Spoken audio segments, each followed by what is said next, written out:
الله أكبر. الحمد لله رب العالمين الرحمن الرحيم مالك يوم الدين إياك نعبد وإياك نستعين اهدنا الصراط المستقيم صراط الذين أنعمت عليهم غير المغضوب عليهم ولا الضالين. وإذ أخذنا ميثاق بني إسرائيل لا تعبدون إلا الله وبالوالدين إحسانا وذي القربى واليتامى والمساكين وقولوا للناس حسنا وأقيموا الصلاة وآتوا الزكاة ثم توليتم إلا قليلا منكم وأنتم معرضون.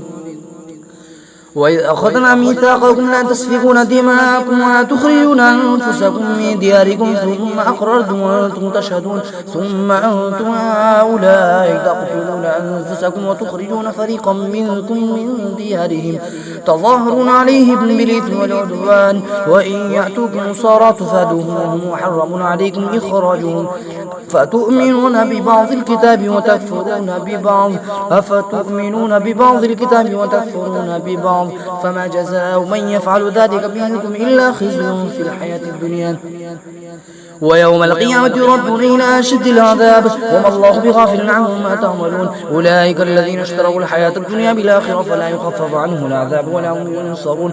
ولقد آتينا موسى الكتاب وقفينا من بعده بالرسل وآتينا عيسى ابن مريم البينات وأيدناه بروح القدس أفكلما جاءكم رسول بما لا تهوى أنفسكم استكبرتم ففريقا كذبتم وفريقا تقتلون. وقالوا قلوبنا غلف بل لعنهم الله بكفرهم فقليلا ما يؤمنون. ولما جاءهم كتاب من عند الله مصدق لما معهم وكانوا من قبل يستفتحون على الذين كفروا فلما جاءهم ما عرفوا كفروا به فلعنة الله على الكافرين. بئس ما اشتروا به أنفسهم أن يكفروا بما أنزل الله بغيا أن ينزل الله من فضله على من يشاء من عباده فباءوا بغضب على غضب وللكافرين عذاب مهين. وإذا قيل لهم آمنوا بما أنزل الله قالوا نؤمن بما أنزل علينا ويكفرون بما وراءه وهو الحق مصدقا لما معهم قل فلم تقتلون أنبياء الله من قبل إن كنتم مؤمنين. ولقد جاءكم موسى بالبينات ثم اتخذتم العجل من بعده وأنتم ظالمون.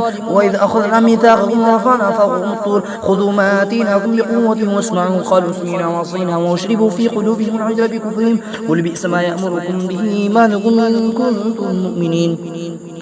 قل إن كانت لكم الدار الآخرة عند الله خالصة من دون الناس فتمنوا الموت إن كنتم صادقين ولن يتمنوا أبدا بما قدمت أيديهم والله عليم بالظالمين. ولا تجدنهم أحرص الناس على حياة ومن الذين أشركوا يود أحدهم لو يعمر ألف سنة وما هو بمزحزحه من العذاب أن يعمر والله بصير بما يعملون.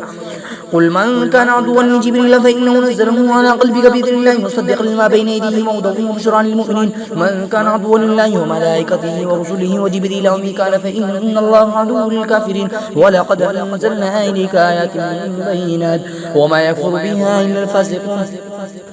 أو كلما عاهدوا عهدا نبذه فريق منهم بل أكثرهم لا يؤمنون. ولما جاءهم رسول من عند الله مصدق لما معهم نبذ فريق من الذين أوتوا الكتاب كتاب الله وراء ظهورهم كأنهم لا يعلمون.